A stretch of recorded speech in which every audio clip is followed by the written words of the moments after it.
Queridos irmãos, queridas irmãs, então esse vídeo é de número 381, livro de Sueli Caldas Schubert, Obsessão e Desobsessão. E o tema ainda, o doutrinador. Então, Sueli, nós já tratamos desse assunto no vídeo anterior, mas para dar sequência, quando ela diz assim: a verdade pode ferir aquele que não está em condições de recebê-la. Mas não é verdade mesmo?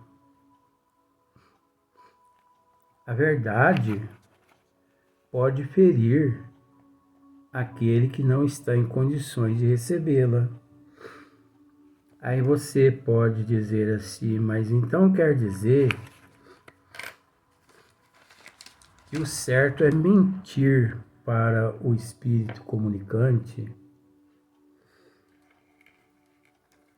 O certo é mentir para as pessoas que estão à nossa volta, para os nossos amigos? Não. O certo não é mentir. O certo é se colocar no lugar daquele ser comunicante, daquele ser que está ali à nossa volta, daquele nosso amigo, daquela nossa amiga. O certo é se colocar no lugar da pessoa e fazer aquela seguinte interrogação: se eu estivesse no lugar dessa pessoa, como eu agiria mediante essa situação nesse exato momento? Então não é mentir. Nunca que devemos mentir. Mas existe formas e fórmulas na psicologia que nós precisamos desenvolver, ou melhor, nós desenvolvemos de acordo com o conhecimento que amealhamos na doutrina dos espíritos. Então nós aprendemos a aconselhar, nós aprendemos a dar colo, a dar ombro, nós aprendemos a usar as palavras certas, corretas para o momento. Porque é uma questão, a questão, na verdade, não é que ali você tem que mentir. A questão, no momento, é a compreensão da outra pessoa, o nível evolutivo da outra pessoa. Pois veja bem, eu tenho uma amiga, uma senhora, na verdade ela já desencarnou 2024, faz parte do assunto, tá, gente? Para você ver como são as coisas, olha só para ver como são as coisas. Ela desencarnou em 2021, mas continua sendo minha amiga, né, no plano espiritual. Então, ela dizia que se alguém da família, algum filho, né, ou até mesmo o esposo dela, se viesse a desencarnar, a morrer, ela usava esse termo, porque ela era católica, mas um coração nobre. Então ela dizia que se alguém viesse a morrer primeiro que ela não aguentaria. E vai lá um dia, um filho dela, o filho mais velho dela, ele sofreu um acidente fatal. E a família toda sabendo da situação da mãe, o emocional, o psicológico dela. É lógico que naquela época não era nem SAMU, era o bombeiro, né? Lá no acidente, pegou o corpo do filho, esses trâmites todos. Parece que foi para Santa Casa, eles tentaram, desculpe, eles tentaram, né, de tudo para, enfim, e não conseguiram. E o médico, só que ela ficou em casa, ela não sabia que o acidente tinha sido tão grave. Então, mas os outros filhos todos foram para o hospital naquela época e ela ficou em casa.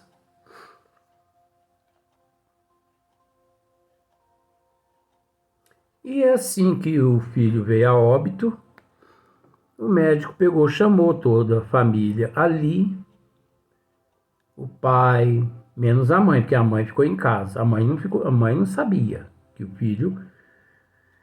que o acidente tinha sido grave ao ponto de vir a óbito.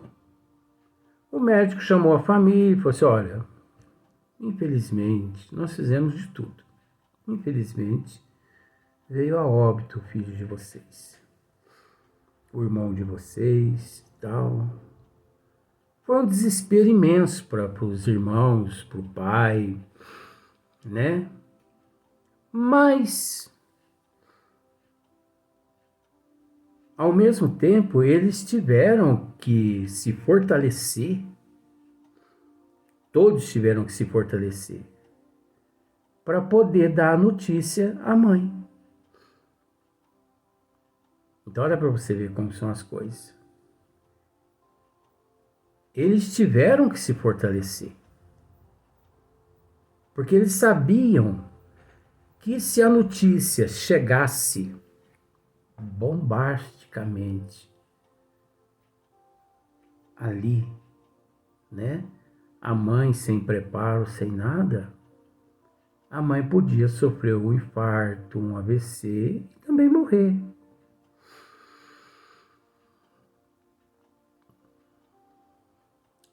O que eles fizeram? Conversaram com o médico, prepararam o médico certinho, né? Como que o médico, se o médico podia fazer aquilo e tudo mais. O médico pode trazer ela que eu converso com ela. E levaram a senhora, né, lá para o hospital na época. Eu me lembro disso.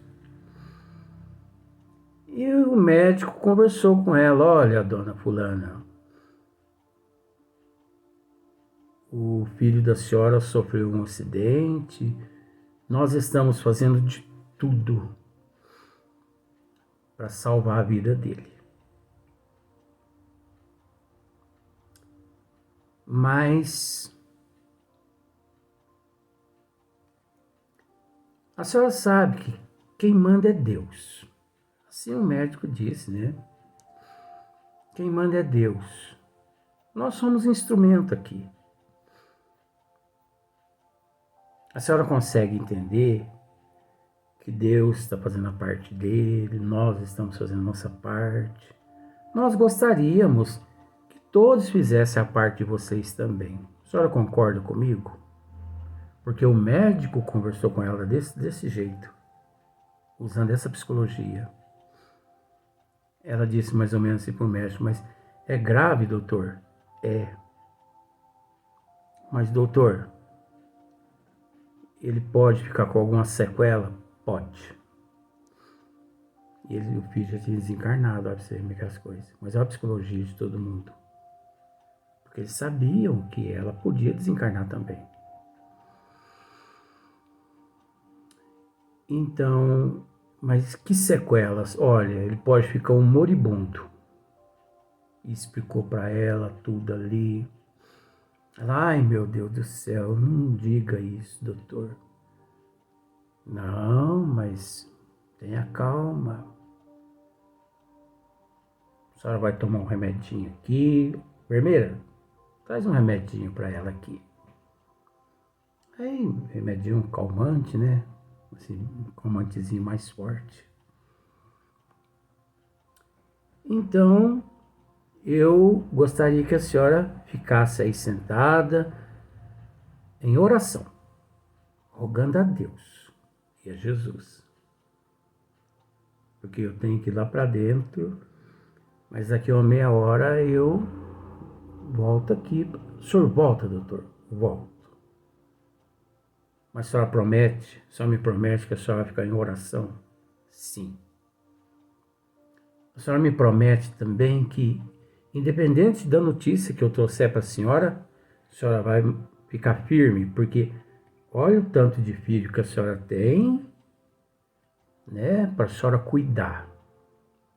Ai, doutor, olha, logo o meu filho mais velho e tal, mas tenha calma. E o filho já tinha desencarnado, né, já estava morto já. Só que foi a psicologia, foi a forma como o médico e a família encontraram para poder ela não morrer também. Eles mentiram para ela? Não. Eles contornaram a situação. Depois, meia hora depois, percebendo o médico que o medicamento já havia feito efeito, ela já estava praticamente meio que sedada, né? Assim, mais calma. Ela já suportava a notícia. O médico veio, abraçou ela. Ai, doutor, já até sei o que o senhor vai me dizer. Só sabe o que eu vou dizer para a senhora? Sei. O senhor não precisa nem dizer nada. Eu já estou lendo nos olhos do Senhor.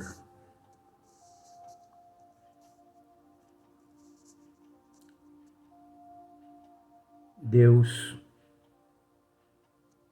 levou meu filho para morar junto com ele, né? Não é fácil não, doutor. Mas os meus filhos vão me ajudar. Nós vamos passar por essa. É lógico, ela chorou, tudo, tal, mas ela não desmaiou, ela não teve infarto, ela não sofreu derrame, AVC, né? Ela não morreu ali. Então alguém mentiu para essa mulher? Não. Olha aqui o que Sueli acaba de dizer. A verdade pode ferir aquele que não está em condições de recebê-la. A pessoa não está em condições de receber a verdade naquele momento. Você não vai deixar de dizer a verdade à pessoa. Meia hora depois, uma hora depois, 2 horas depois, meio-dia depois, um dia depois, você vai dizer a verdade para a pessoa. Você não vai mentir para a pessoa. Mas você vai encontrar uma forma de contornar aquela situação para que não complique mais a situação. Porque mentir, jamais. Eu não sei, eu acho que eu, em vidas passadas, eu acho que mentiram demais para mim, você se entende? Hoje, quando alguém mente para mim, eu sei que a pessoa está mentindo, meu coração dispara. Por que meu coração dispara? Porque cai a adrenalina na corrente sanguínea e aquela adrenalina ela vai para a massa encefálica. Eu quase fico louco por uma simples mentira. Mas como eu não posso exigir nada da pessoa, porque é o estado evolutivo da pessoa, eu busco oxigênio, eu busco distrair a mente, eu busco disfarçar, porque senão eu tenho um piripaque, como se diz.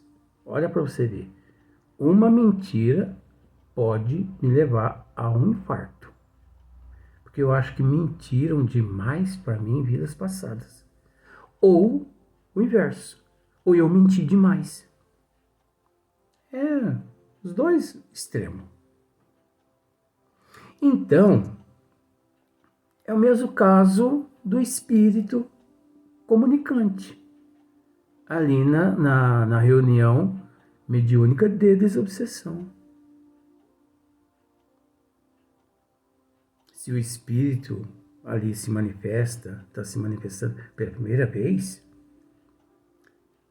o doutrinador ele tem que usar-se de uma psicologia muito profunda, que nós já dissemos em outros vídeos, agora nós vamos dar sequência. É o caso, por exemplo, de uma entidade que desconhece que deixou a Terra e apresenta total despreparo para a morte. Olha só. É o caso, por exemplo, de uma entidade que desconhece que deixou a Terra e apresenta total despreparo. Então é o caso de um ser que deixou a Terra, que encontra-se em total despreparo, não tem conhecimento nenhum e que tem, né, que tem medo da morte, que é de outra religião. Então precisa o doutrinador de uma grande cautela, de uma psicologia imensa, sabendo ele que ele não possui as condições necessárias no momento para dizer, transfere a responsabilidade para os mentores espirituais, não tendo ele vergonha de dizer ao manifestante: meu irmão, meu amigo, se você aqui se encontra, porque porventura, provavelmente, te trouxeram aqui. Então, esses que te trouxeram aqui, no momento certo, tudo no tempo de Deus, eles vão te orientar. Eles vão te esclarecer. Você não vai ficar sem esclarecimento. Ah, mas eu gostaria que você me orientasse. Eu não tenho condições de te orientar. O meu conhecimento é muito insignificante.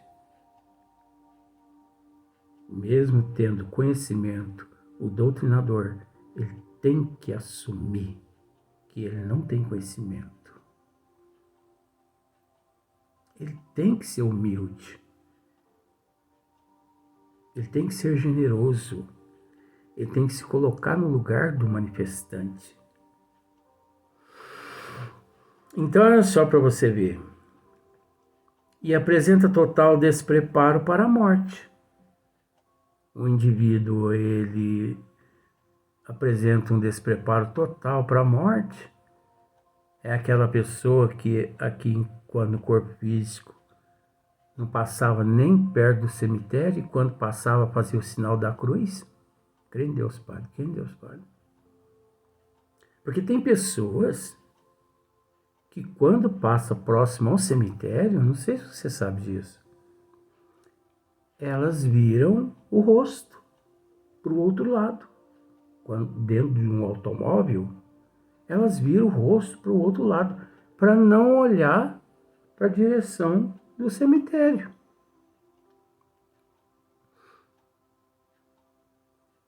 Que na verdade nós devemos orientar, nós devemos respeitar esse sentimento dessas pessoas que agem dessa forma.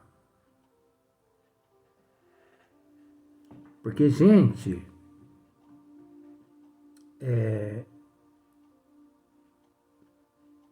todo sentimento que afeta o emocional e o psicológico, ele é doloroso.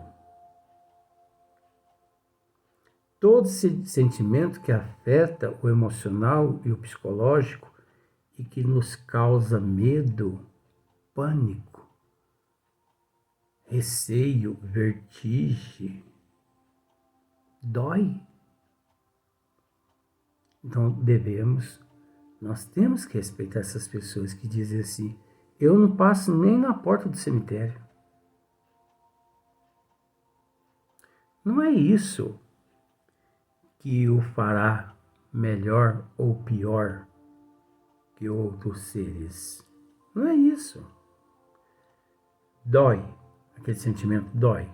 Então não passe. E se passar, vira o rosto. Não é verdade?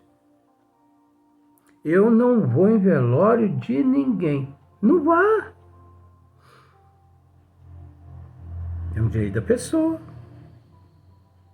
Ah, mas a pessoa não tem que ir trabalhando isso.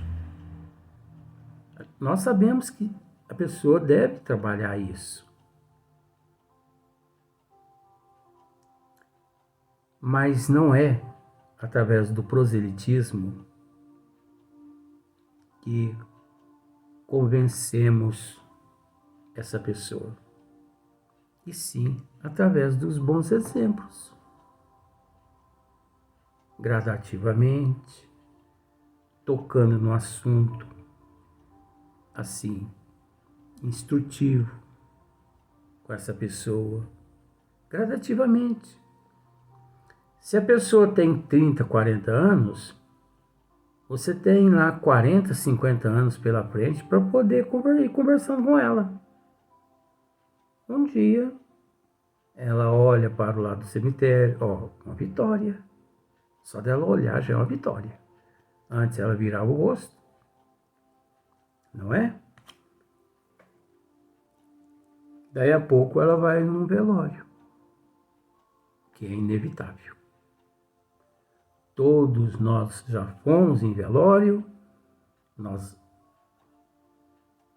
né? Milhares de vezes ainda nós iremos. E, para consolo de todos, muitos de nós ainda vamos no nosso velório. Muitos de nós, devido ao apego à matéria, às coisas mundanas. Muitos acompanham ali o próprio velório e não sabem que desencarnou. Muitos não. Muitos lá no hospital, quando deixam o corpo físico, dali mesmo, os mentores já levam eles para as colônias espirituais, os departamentos espirituais, hospitalares no plano espiritual, como também outros, lá do hospital mesmo, eles já partem para as regiões umbralinas. É assim, né? Dizendo assim, conforme eu estou dizendo aqui, parece que é tão fácil, não é? Mas é a coisa mais fácil. Morrer é fácil. Difícil é desencarnar. Então não esqueça isso. Morrer é fácil. Difícil é desencarnar. Vamos para o próximo vídeo.